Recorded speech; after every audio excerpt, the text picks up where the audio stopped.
kami sangat berterima kasih kepada Dompet Duafa Pak Waludin.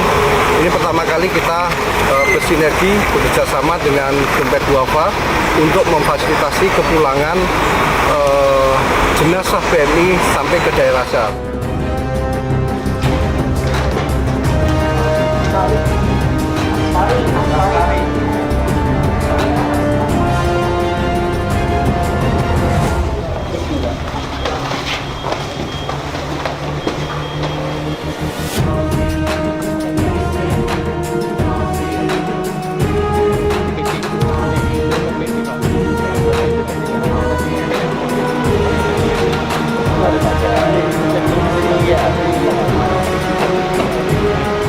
Pulangan kita hari ini bukan hanya pemerintah, bukan hanya BP2MI yang hadir, tetapi Dompet Duafa juga hadir dengan menyediakan fasilitas ambulan gratis, ya, ambulan gratis ke Jawa Timur. Kita selaku BP2MI sangat mengucapkan terima kasih atas kerjasama dengan Dompet Duafa ini.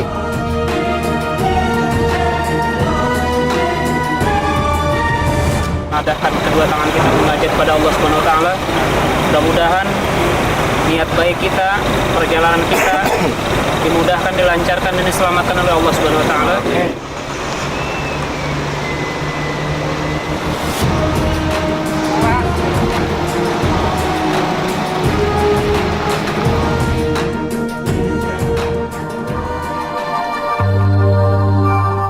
Bersama saya Maifil Eka Putra.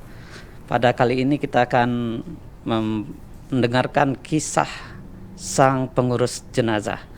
Jadi bersama kami sudah ada Ustadz Madroy.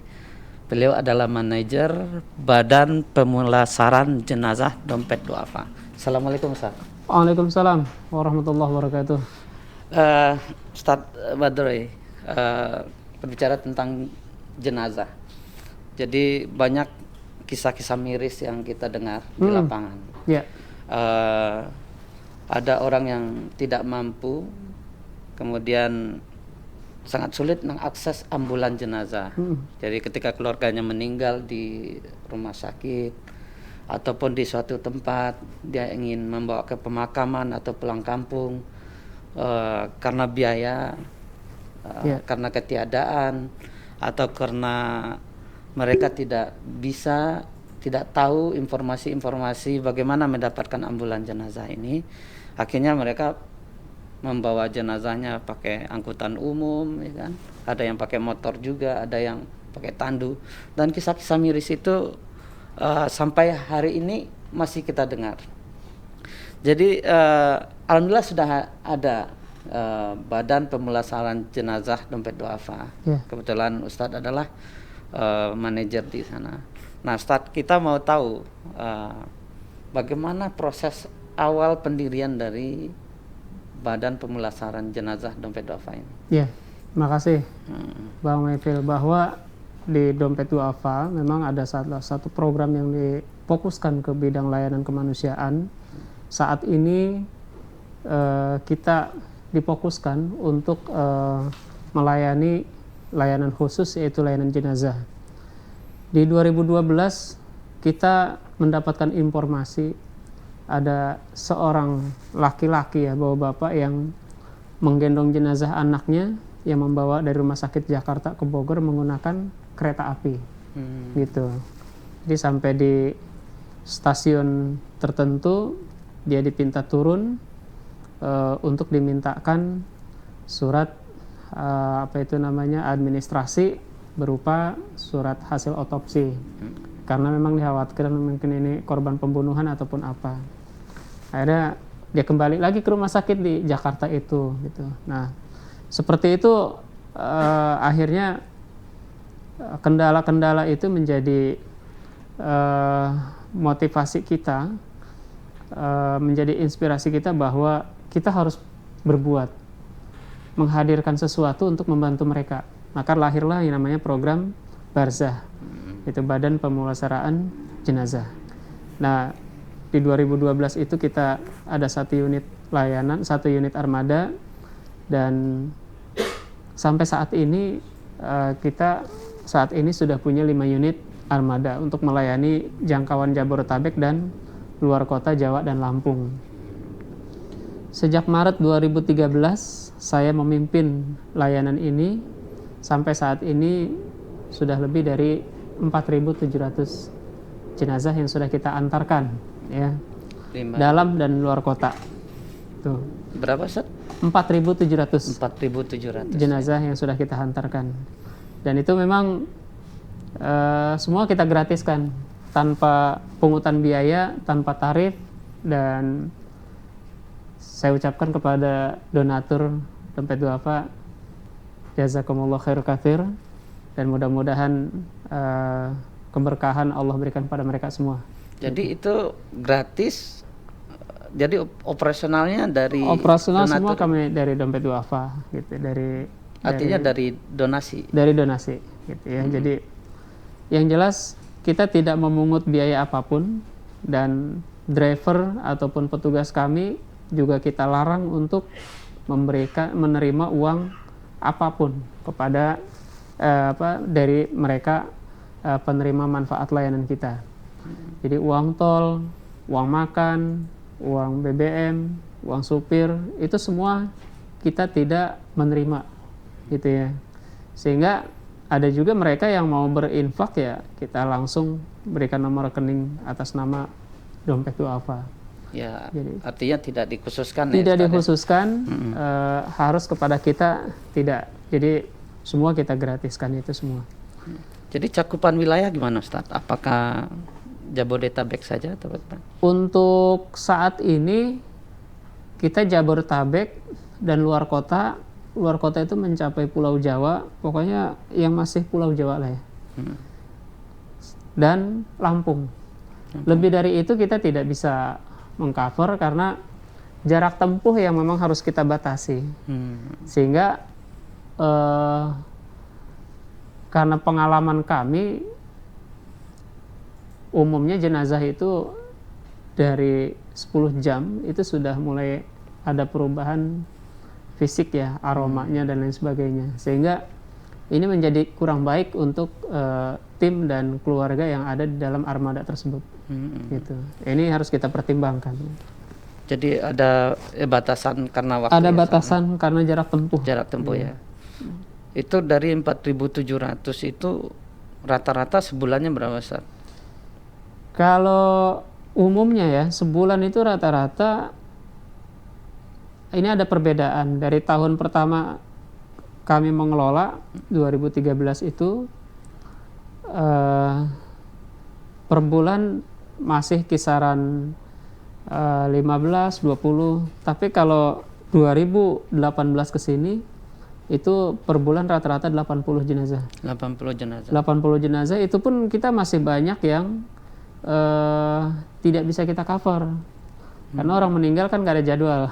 Iya. Jadi tidak ada agenda dan tidak bisa kita rekayasa kapan dia akan meninggal gitu, sehingga armada kita bisa persiapkan. Sehingga kadang 2 hari kosong. Iya.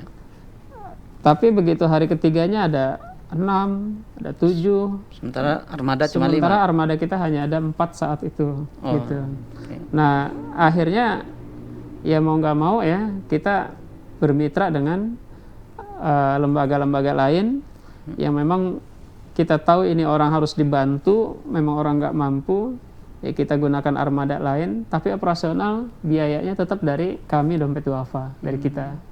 Gitu. Oke, itu mitra sekarang berapa, Ustaz? Berapa banyak mitranya? Saat ini mitra kita sudah ada lebih dari 25 mitra. 25 mitra. Ya, dengan armada jumlahnya lebih dari 37 armada. Jadi 37. Jadi Ya. untuk cover 37 Ya, insya Allah, jenazah, insya Allah bisa. Ya, insya Allah kita masih bisa cover lah. Tapi kan ada situasional, Ustaz. Kan jenazah yang dibawa dari oleh Barzani tidak hanya dari rumah sakit kan? Betul. Nah, layanan apa saja tuh, Ustaz, yang dilakukan oleh Barzani? Memang umumnya rata-rata dari 80 jenazah itu setiap bulan ya 20% atau 30% itu di rumah sakit. kita jemput dari rumah sakit. 30%. Tapi ada juga yang korban tindakan kriminal atau mereka Mr. X yang tanpa ada Identitas. tanpa ada identitas, kemudian korban kecelakaan, korban bencana alam, dan juga korban kebakaran. Itu beberapa kali kita juga mengcover, membantu untuk itu. Gitu. Ya kayak dulu ada kasus pesawat Sukhoi ya, Ustaz? Ya, Sama Lion Air. ya, ada kejadian-kejadian yang memang kita lihat bahwa terjadi bencana yang berupa kecelakaan pesawat, kemudian tabrakan beruntun di Cipularang. Itu juga kita membantu mengirimkan 3 unit armada ke sana. Apa alasannya, Ustaz, melayani kebencanaan seperti itu? Pertama, ini menjadi tanggung jawab kita ya, sebagai lembaga kemanusiaan. Yang kedua, bahwa dari pemerintah juga memang punya keterbatasan untuk membantu atau mengcover kebutuhan kemanusiaan yang seperti itu. Sehingga kita yang memang berkomitmen di dalam pergerakan kemanusiaan ini ya, tanpa dipinta ya harus kita Turun, ya? menjadi garda terdepan gitu. Jadi tidak hanya melayani duafa yang meninggal di Iya. rumah sakit, Iya. di kebencanaan juga Betul, di turun, kebencanaan, terus di kecelakaan lalu lintas. bahkan ya korban tindakan kriminal sekalipun, karena kita sudah bermitra dengan pihak kepolisian. Ya beberapa kali pihak kepolisian meminta kita untuk membantu mengantarkan jenazah, seperti itu kira-kira. Ya artinya sangat bermanfaat banget ya, Ustaz, ya, dari Insya Allah, ya, donasi dari masyarakat. betul sekali. Kalau dihitung itu, Ustaz, kalau sekarang kan dengan mitra itu 37 Iya. armada ya. Yang kalau dengan kondisi sekarang ini, dompet duafa sebenarnya membutuhkan berapa armada, Ustaz, untuk mengcover itu?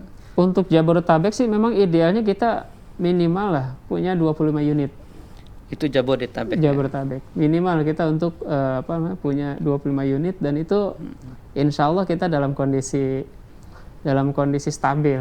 Jadi kasarnya kita tidak ada kebutuhan yang harus kita geser ke mitra. Oke. Artinya kita bisa tangani sendiri. Kita bisa tangani dulu ya, Ustaz, ya. Kecuali saat bencana kan Ya. memang butuh effort yang lebih Dan besar. itu harus kita tempatkan di posko-posko yang untuk mengcover kecepatan kebutuhan layanan di masyarakat, sehingga tidak bertumpuk pada satu titik. Kira-kira itu. Ustaz, apakah di cabang-cabang juga dibuat oleh dompet duafa? Ya, saat ini sudah ada 3 kantor cabang dompet duafa yang memiliki layanan barzah. Ada dompet duafa Singgalang, yaitu di Kota Padang. Dia sudah ada 1 unit mobil jenazahnya, dan itu juga kita sudah memberikan pelatihan pengurusan jenazah di sana. Kemudian ada juga dompet duafa Balikpapan, Kalimantan Timur. Dia ada 1 unit mobil jenazahnya, dan kita juga sudah memberikan pelatihan pengurusan jenazah di sana. Kemudian ada 1 lagi dompet duafa di Palembang, Sumatera Selatan. Bahkan ini yang sering bersambung dengan kita. Bersambung tuh karena mungkin kita nganter sampai Lampung, dilanjutkan sama tim dari Palembang. Gitu. Nah, di Sumatera Selatan sendiri saya sudah berkeliling ke wilayah itu untuk memberikan pelatihan pengurusan jenazah. Iya. Sehingga di sana sudah punya tim secara khusus untuk memberikan layanan pengurusan jenazah. Jadi barzah ini ternyata tidak hanya armada untuk pengantaran jenazah aja ya, Ustaz? Iya, Jadi betul. apa saja, Pak, layanan yang diberikan barzah ini? Jadi untuk saat ini bukan hanya layanan pengantaran jenazahnya, tapi juga kita membantu pembinaan pengurusan jenazah berupa pelatihan. Nah, terutama ini yang muda-muda lah ya, supaya nggak takut sama jenazah gitu ya. Karena umumnya kan mereka yang muda-muda nih takut atau nunggu tua gitu ya. Udah tua baru deh gitu mau terjun di masyarakat. Kalau udah tua kan mau ngapain lagi gitu. Padahal justru kebutuhan tenaga untuk membantu pengurusan jenazah itu ya justru ini orang yang masih strong ya, masih memiliki tenaga khusus gitu. Iya. Kalau udah tua begitu ya tenaga udah lemah. Iya. Tapi alhamdulillah pelatihan-pelatihan ini saya sudah berkeliling Indonesia dan semangatnya luar biasa. Perkara nanti mereka butuh keberanian khusus, yaitu harus ada pelatihan lanjutan menurut saya gitu. Iya. Jadi memang di suatu daerah itu ada petugas pengurus jenazah, tapi rata-rata udah tua-tua. Jadi kalau ada jenazah yang meninggal menunggu lama kadang-kadang karena menunggu petugasnya itu yang jaraknya kadang jauh, yang kedua yang namanya tua kan nggak bisa desak buat cepat gitu ya, Ustaz ya. Nah, persoalannya kalau dia yang meninggal gimana kalau nggak ada generasi ya, Ustaz? Ya justru itu. Akhirnya kita bangun satu kemauan, bangun kesadaran sehingga mereka muncul kemauan gitu. Oh iya, ini berarti harus ada regenerasi gitu. Ya sekarang hampir semua masjid memiliki tenaga tim khusus yang tenaganya difokuskan untuk membantu pengurusan jenazah gitu. Jadi, mereka menyebutnya program sosial. Yang menjadi peserta pelatihan itu biasanya dari mana, Ustaz? Itu mereka meminta atau ada inisiatif Barzah yang untuk itu? Kalau umumnya sih mereka meminta ya. Umumnya mereka searching ya, keluar dompet duafa gitu. Dan di situ dilihat ada program pelatihan pengurusan jenazah, ada minta lah gitu ke kita. Tapi ada juga yang memang mereka nggak minta, tapi kita yang memiliki tanggung jawab bahwa di tempat itu harus ada. Jadi aktif dan proaktif ya? Ya, misalnya kawasan-kawasan pemulung ya mereka terus terang saja kondisi yang keadaan sangat memprihatinkan. Tapi kalau begitu ada yang meninggal, dia harus biaya mahal untuk memandikan jenazah. Akhirnya ya mau nggak mau lah, artinya di lingkungan mereka ini harus ada gitu. Ya sehingga kita tawarkan dan mereka bersedia. Nah, kita berikanlah pelatihan itu. Kalau di total udah berapa pelatihan, Ustaz? Kita sejak 2013 sampai saat ini ada 2000 titik lah. 2000 titik pelatihan. Ya, 2000 titik pelatihan. Ya, artinya kalau satu pelatihan itu misalnya 30 sampai 50 peserta rata-rata gitu ya. 30 sampai 50 peserta. Sampai 50 peserta. Ada juga yang lebih dari 100. Seperti kemarin kita di Pertamina Riau, isi pelatihan di sana, peserta kita batasi hanya 100 orang, tapi yang datang 250. Artinya kalau masjid-masjid ingin mengadakan pelatihan ini, dompet duafa siap bantu ya, Ustaz? Insya Allah siap mengcover, siap datang, siap membantu. Bahkan kalau mereka butuh bimbingan secara khusus ya akan kita cover juga gitu. Artinya untuk menjadi mitra gitu. Nah, pengalaman Ustadz nih, ini Ustadz sendiri sebagai pengurus Barzah ini dari sejak berdiri sampai sekarang itu apa yang paling berkesan, Ustadz? Kalau bagi saya secara pribadi sih sebetulnya macam-macam ya, karena memang manusia itu profil hidupnya beda-beda, sehingga setelah kematiannya pun ada rasa juga yang berbeda juga ketika kita membantu mereka gitu. Ya, misalnya yang kita berkesan itu ada juga jenazah yang ditolak sama keluarganya gitu ya. Sehingga ketika kita mau membantu pengurusannya juga agak sulit gitu. Karena keluarganya menolak mengurus ya, artinya tidak mau mengakui gitu. Sedangkan ini kan manusia, artinya sepanjang dia masih statusnya sebagai manusia, ya kita punya kewajiban fardu kifayah. Sehingga perlahan kita berikan arahan kepada keluarganya gitu. Yang akhirnya walaupun hanya ada 1-2 orang, mereka mau juga menerima dan kita bantu sampai pengurusan jenazah itu selesai. Yang penting mereka terima, Mungkin mereka penyelenggaraannya, terima, pemulasarannya itu dibantu Iya. ya Ustadz ya. Karena mereka rata-rata dengan kondisi yang seperti itu melihat dari historis daripada jenazah tadi, gitu. Misalnya dia serakah sama warisan dan lain-lain gitu ya. Alhamdulillah. Ya sehingga Atau udah lama nggak pulang, Iya. tiba-tiba pulang udah jadi jenazah. nah seperti itulah. Ada juga ya jenazah yang marbot masjid ya, dia meninggal dan itu luar biasa. Kita nggak kita yang membantu pun menjadi terkesan sangat terhormat di sana. Karena banyak orang yang begitu riuh gitu ya, membantu memuliakan jenazah itu.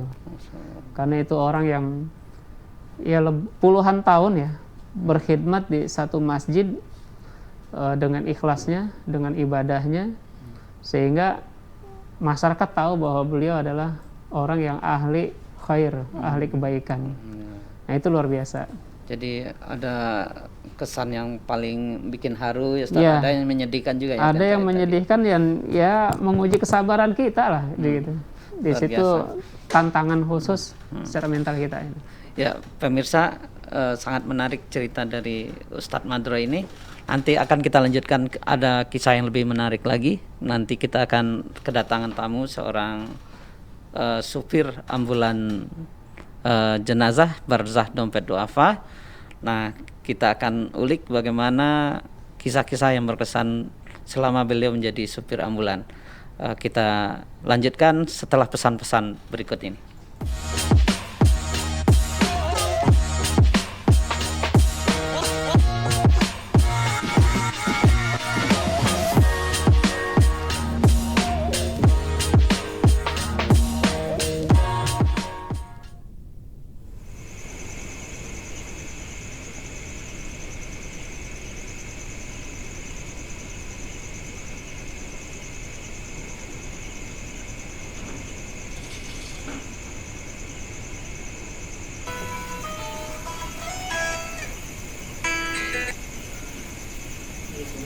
Waalaikumsalam. Oh, saya masih di rumah, Pak. Oh, rumah sakit mana ya, Pak? Oh iya, siap, Pak. Segera meluncur. Waalaikumsalam.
Kembali lagi bersama ZTV ID dalam kisah sang pengurus jenazah.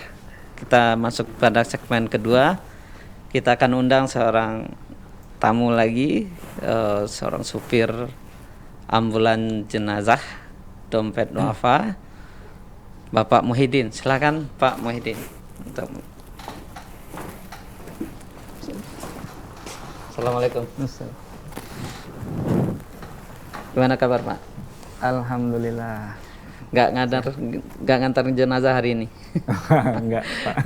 Habis ntar dianterin dulu. Iya. Pak Muhyiddin udah berapa lama di Barzah ini? Oh, kalau saya kurang lebih 7 tahun ya. 7 tahun. Iya. Saya masuk tanggal 26 April 2013. 26 April 2013. Iya. Itu udah berapa jenazah yang diantar Pak? Kalau diantar ya banyak juga sih. Gak kehitung. Gak kehitung ya? Iya. Dia sayangnya dia bolak-balik Jawa Lampung. Oh, Jadi kalau ngulonin terus kayaknya udah nyampe Mekah deh. Iya. Gini Pak Muhyiddin, gimana nih kisahnya nih? Apa yang menarik selama jadi supir jenazah ini? Dan satu loh yang pertama ini, kenapa mau gitu loh jadi supir ambulan jenazah? Nggak takut atau gimana? Iya. Baik. Yang pertama sih, dulu awalnya saya di interview ya sama Ustadz Roy. Ini kerja nganter jenazah gitu kan.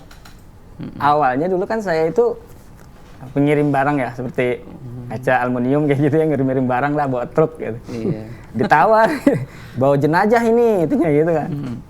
Ya insya Allah, Ustadz siap gitu. Lahir batin, gitu ya. Ya insya Allah tadi gitu. Ya pas di seperti itu, ya sudah saya ikut aja kan. Ya artinya saya pengen menggali pengalaman gitu lah Pak ya. Seperti itulah gitu kan. Seperti apa sih supir jenazah itu gitu kan.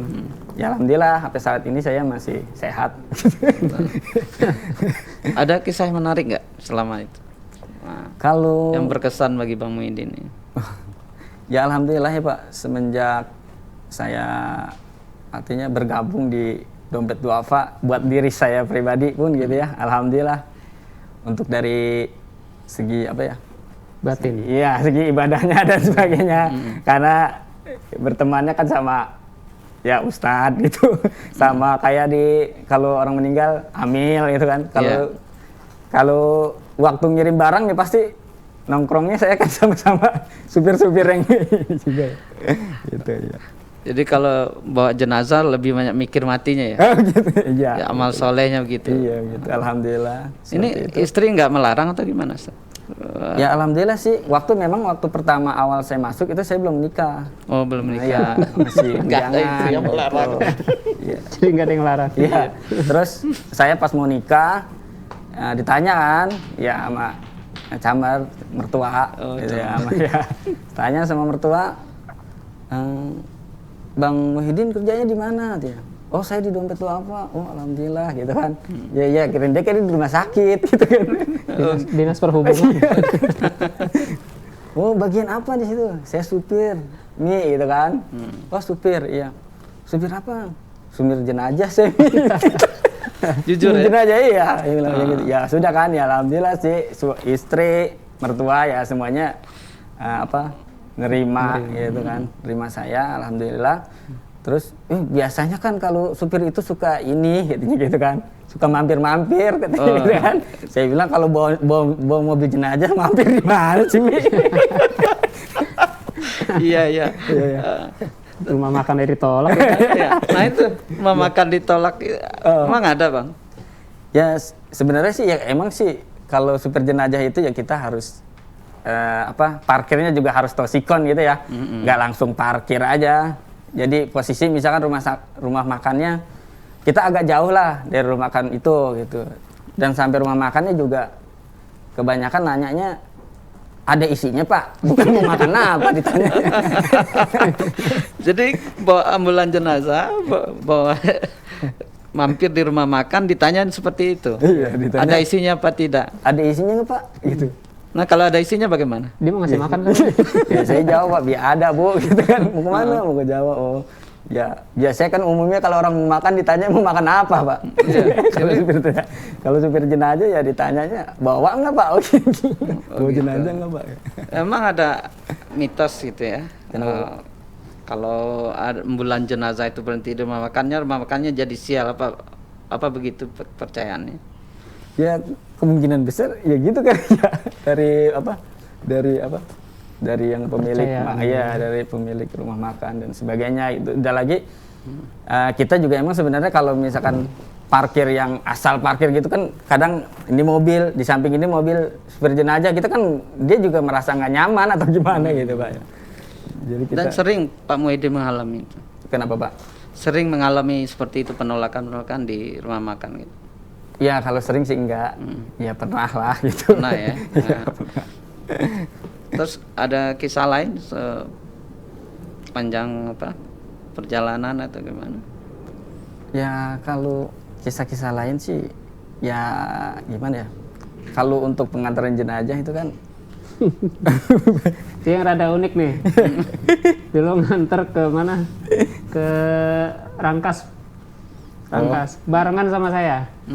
Kan waktu itu supir manajer turun tangan kan. Iya, iya. Saya bawa jenazah dari Bogor, dia bawa jenazah dari rumah sakit dari Jakarta. Iya. Sama-sama ke Rangkas. Saya berangkat dari Bogor lewat jalurnya jalur selatan, yaitu jalur Jasinga. Dia lewat tol Simatupang. Saya kontak, kok nggak nyambung. Nggak taunya dia dari tengah hutan, hujan, keluarga jenazahnya kesurupan di dalam mobil. Wah, saya nggak bisa bayangkan itu. Nggak tahu pasti ceritanya dia lah gitu. Itu bagaimana ceritanya? Berapa orang keluarga jenazahnya di mobil ambulans? waktu itu saya kan dari Jakarta ya, kalau nggak itu ya udah lama juga sih cerita itu ya. Nah, dia itu posisinya saya di ambulan ada 3 orang, ya ada anaknya 2, menantunya 1. Anaknya yang cewek itu yang kesurupan, ya namanya kesurupan di mobil. Dan itu di tengah hutan. Di tengah hutan gitu kan. Waduh, astagfirullahaladzim, ini mana hujan ya. Udah mau maghrib ini. ya akhirnya kan pas ya alhamdulillah sih dengan wasilahnya ini ya ini sendiri sih itu hilang sendiri. Sadar sendiri maksudnya. Iya, sadar Tapi sendiri. udah berapa lama baru sadar? Ya lama juga, Pak. Di mobil itu ngomong apa bang gitu juga, aduh jadi nggak konsen kan, bawa mobilnya udah bawa jenazah ini gitu kan di tengah Itu hutan. tetap jalan atau berhenti? Kenapa?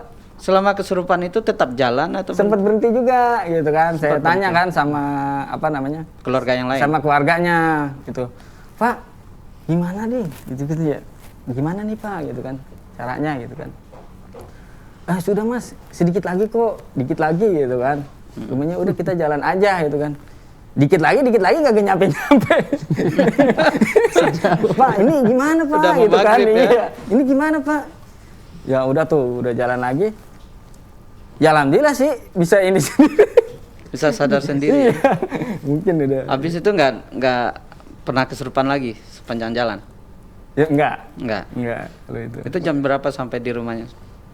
Kalau nggak salah ba'da maghrib ya. Ya emang posisi sih Udah hampir dekat. iya udah hampir dekat sebenarnya ke rumahnya almarhum itu. Ya, waktu itu kan yang meninggal itu ibunya. Gitu. Jadi anaknya yang paling tua, terus adiknya, terus sama-sama menantunya. Nah, adiknya yang cewek ini tuh kesurupan. Yang itu lagi, kakaknya itu bilang, ini Umi nih, Ampura gitu. Ini Umi nih. Gitu kan. Dalam hati saya kan ya ini juga, masa Umi dalam keranda. Gitu kan.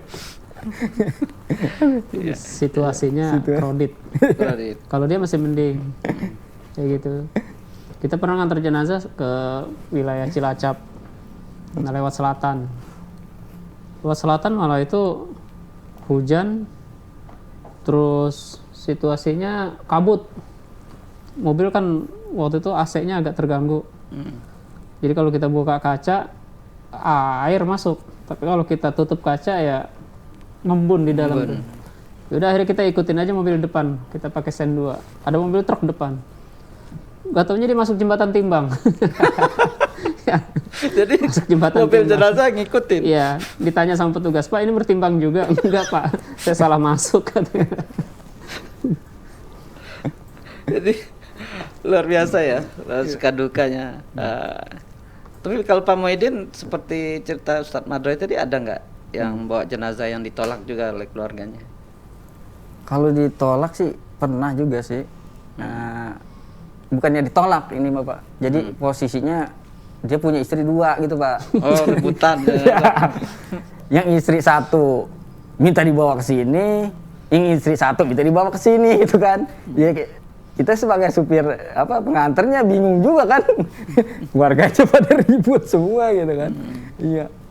Ya akhirnya dengan saya bilang sama sama keluarga, Pak, mohon maaf, saya bilang, saya ini hanya mengantarkan jenazah. Kalau ribut di jalan seperti ini, nggak enak, saya bilang gitu. Sama pengguna jalan yang lain gitu kan, karena kan dia pakai motor, jadi di stop. Ini saya jadi dia pakai motor, mobil saya lagi melaju, stop, dibawa ke sono, Bang, begitu kan? Dibawa ke sana Bang, gitu. Ih enggak, katanya ke sana Pak, ke rumah ini gitu kan.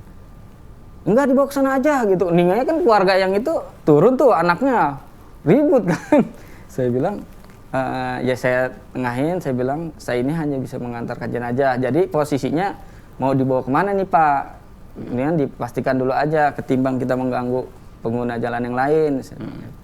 Ya akhirnya alhamdulillah sih ada yang ngalah. Itu ya. Jadi walaupun dengan banyak kisah-kisah seperti itu, tapi pelayanan ini sangat bermanfaat bagi Insya Allah. bermanfaat bagi masyarakat itu. Amin, ya. amin. Mudah-mudahan ya masyarakat juga lebih banyak lagi yang terlayani. Mungkin di segmen berikut kita akan bercerita lagi bagaimana cara pemirsa menghubungi Barzah Dompet Duafa. Apa saja saluran-saluran yang disiapkan sehingga masyarakat bisa mendapatkan ambulan jenazah gratis melalui layanan Barzah Dompet Duafa. Kita break sebentar, kita ikuti pesan-pesan berikut.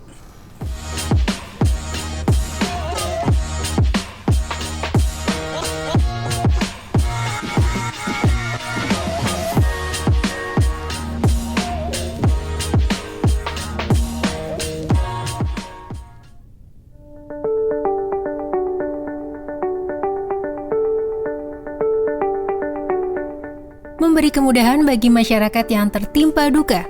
Awal 2020, Dompet Duafa melalui layanan Barzah meluncurkan aplikasi Barzah, Badan Pemulasaran Jenazah.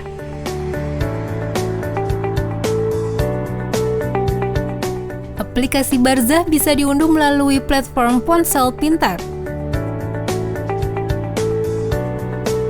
Setelah aplikasi tersedia, buka aplikasi Barzah, pilih menu mobil jenazah. Isi lokasi penjemputan dan tujuan pengantaran, lalu klik selanjutnya. Kemudian isi data jenazah.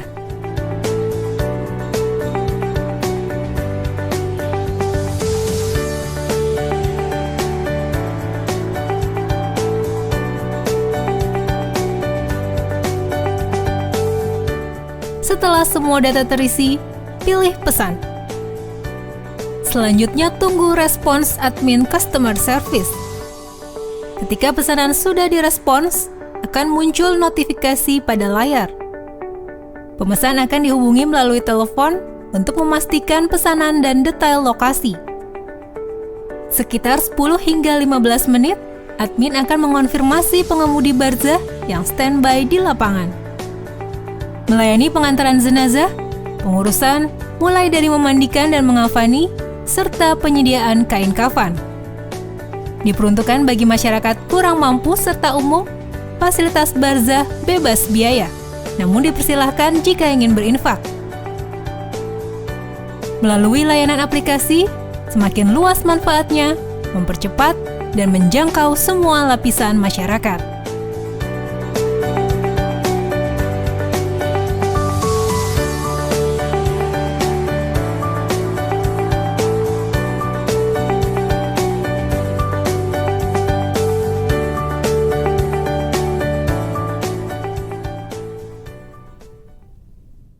ZTV-ID dalam kisah sang pengurus jenazah. Sesuai janji kami tadi di segmen kedua, kita akan tahu dari Ustadz Madroy apa saja Ustadz yang bisa dilakukan oleh masyarakat supaya mendapatkan layanan barzah ini. Ya, pertama bisa telepon langsung ya ke call center kita 0859 20 79 29 99. Saya ulang lagi 0859 20 79 29 99. Ya, ini 24 jam. 24 jam. Ustadz. Ya, atau menggunakan aplikasi Barzah, silakan diunduh di Play Store-nya. Juga mana yang lebih mudah silakan. Itu aja. Ya. Jadi bisa melalui aplikasi Barzah, dapat diunduh melalui Play Store. Iya. Dan juga bisa melalui telepon yang online 24 jam. 24 jam. Ya. Kita akan sampaikan pertanyaan-pertanyaan dari pemirsa, Ustaz. Yap. Nah, yang pertama dari Dimas Al Khairsah, apakah Barzah juga terlibat dalam penanganan jenazah positif COVID-19? Iya. Bagaimana protokol yang diterapkan? Ya. Silakan, Ustaz. Kita beberapa kali juga sempat ya mengantar jenazah yang menurut rumah sakit itu divonis sebagai pasien PDP ataupun yang sudah positif gitu. Tentu kita mengikuti protokoler pastinya, yang dalam pengurusannya sudah diatur oleh pihak rumah sakit, dan pengantarannya pun kita sudah mengikuti panduan secara khusus, yang artinya kita masker, sarung tangan, APD, bahkan penutup wajah, kacamata, termasuk sepatunya, itu semua kita lengkapi gitu. Ya. Sampai kepada penyelesaiannya, mobil kembali kita semprot lagi dengan disinfektan dan kita cuci lagi, kemudian kita jemur ketika matahari sudah bersinar, kira-kira itu. Ya, itu kalau pasien yang dinyatakan dari rumah sakit ya, Ustaz ya. Iya. Nah, ini kan di masa wabah, Ustaz. Bagaimana kalau jenazah-jenazah yang di luar, apakah tim Barzah nggak deg-degan ini, Ustaz? Ya, sebetulnya sih kita lebih nyaman menghantarkan jenazah dari rumah sakit, karena kalau dari rumah sakit itu kan udah jelas ya, kalau memang dia ada gejala ya rumah sakit sudah memvonis, artinya ini PDP, itu pasien dalam pengawasan, ini COVID gitu, dan jadi, ini non COVID lah misalnya gitu. Kita tentu cara mensikapinya juga sesuai protokoler. Tapi kalau di masyarakat dia meninggal di rumah, ini agak kita riskan juga gitu. Dia meninggal di rumah, masyarakat kan nggak tahu apakah dia meninggal dalam memang misalnya tidak ada tanda gitu, tapi kan meninggal di rumah ya hanya kita memang perlu menggunakan protokoler kita, minimal ya masker, double masker, kemudian sarung tangan dan hand sanitizer di situ tersedia. Ruangan jenazah dengan driver pun harus kita skat gitu. Itu mobil kita akan kita sesuaikan dan sudah kita sesuaikan dengan kondisi-kondisi seperti itu. Walaupun memang pihak keluarga menyatakan dia sakitnya aman gitu, tapi kan kita jaga-jaga ya, gitu. Ini lebih ini saja, kita lebih berhati-hati dan tetap protokoler itu akan kita laksanakan. Memang kalau kita misalnya kehati-hatian kita juga berlebihan nggak baik juga. Misalnya kita menggunakan APD, ya dia juga tersinggung juga. Keluarga kadang nggak mau gitu, Pak. Ini kan sakitnya biasa gitu ya. Ya soalnya hampir sama kan. Orang gejala COVID misalnya sesak napas gitu. Dan sesak napas kan nggak semuanya gejala COVID ya. Musim lagi banyak kondangan, dia nggak punya duit, dimarah-marahin sama istrinya, napas sesak langsung. Iya. Itu banyak orang kayak gitu. Dan akhirnya penyebab meninggal itu banyak yang sama antara mereka yang COVID dengan yang tidak gitu. Akhirnya kita tetap menggunakan protokoler kita supaya kita dalam kondisi aman, gitu ya. Tim setelah layanan harus mandi, ganti pakaian, bersihkan mobil, dan semuanya harus kembali steril. Nah, artinya driver sama tim diperiksa juga kan Iya. kesehatannya? Tim setiap 14 hari sekali Oke. menjalani rapid test. Ya, ini ada juga pertanyaan lain, Ustaz. Mudah-mudahan tadi Pak Dimas sudah sudah memahami dan puas dengan jawaban dari Ustadz Madroi. Dari Aryani Radita, ada berapa orang yang terlibat dalam pelayanan? Para petugas tersebut sebelumnya memang biasa melakukan kerja serupa atau diberikan pelatihan khusus? Terima kasih. Untuk driver ya, driver kita saat ini ada 8 orang. Kalau pelatihan khusus, dia pastinya tidak hanya piawai dalam mengoperasikan kendaraan. Itu udah kelihatan dari SIM lah kalau kayak gitu. Tapi kan kita mempersiapkan membangun kecakapan khusus mereka. Pertama mental.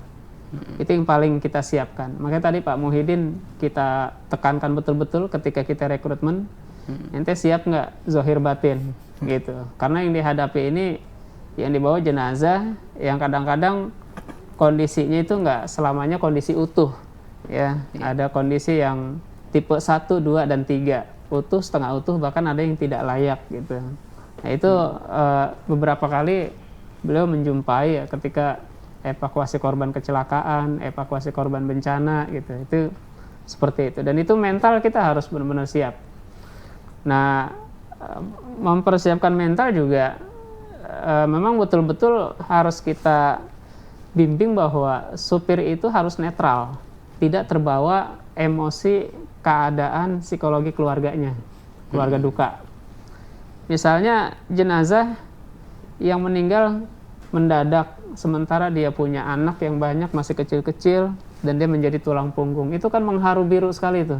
Di mobil sudah, keluarganya sudah menangis dan lain sebagainya.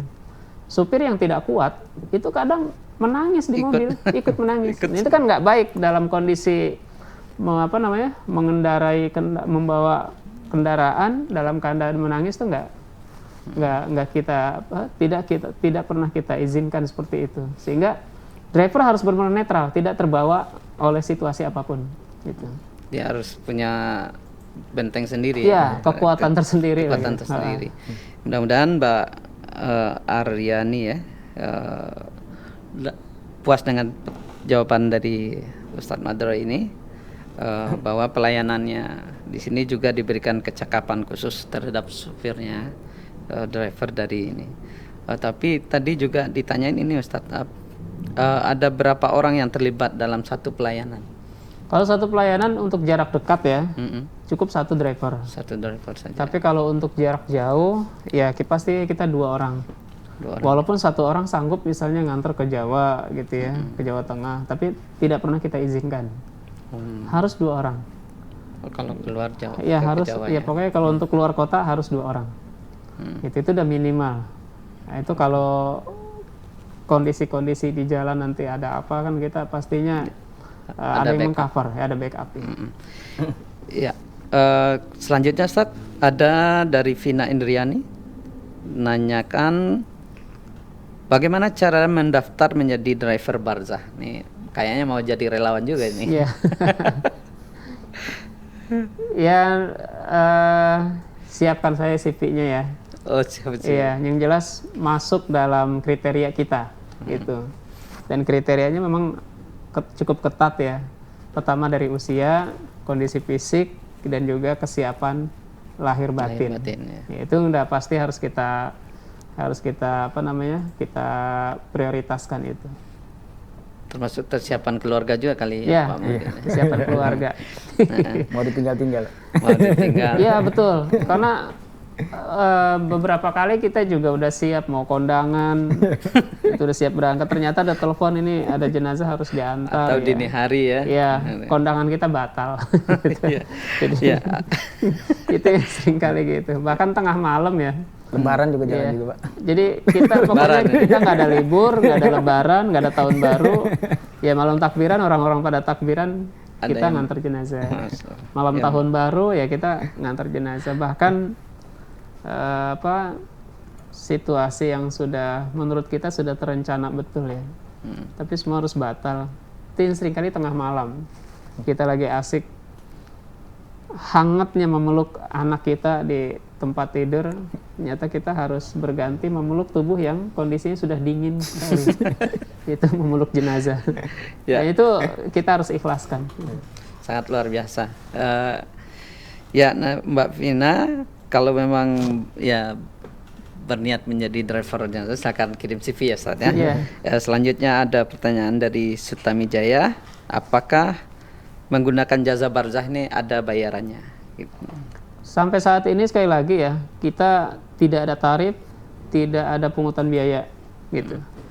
Hanya memang kita persilahkan yang mau berinfak boleh berapa saja, boleh kapan saja itu silahkan. Tapi tidak dikaitkan dengan Tidak dikaitkan pelayanannya. dengan layanan dan itu transfer ke nomor rekeningnya dompet duafa. Gitu. Tidak ada pungutan biaya di tempat. Gitu. Dan itu sepanjang pelayanan kita pantau terus bahwa keluarga duka dilarang memberikan uang apapun kepada petugas kami. Ya. Gitu. Oke, sangat menarik sekali Ustadz. Sayang waktu kita terbatas untuk banyak bercerita lagi tentang kisah sang pengurus jenazah ini.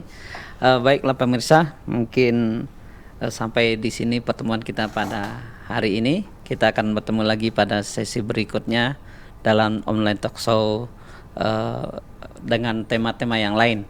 Dan acara ini bisa pemirsa saksikan kembali melalui postingan dari ZTV. Dan saya Maifil Ekaptra, mohon maaf apabila ada kesalahan dan terima kasih atas kesetiaannya bersama kami. Sampai jumpa. Terima kasih Ustaz. Ya. Assalamualaikum. Waalaikumsalam. Pak Mahidin. Assalamualaikum warahmatullahi wabarakatuh. Waalaikumsalam.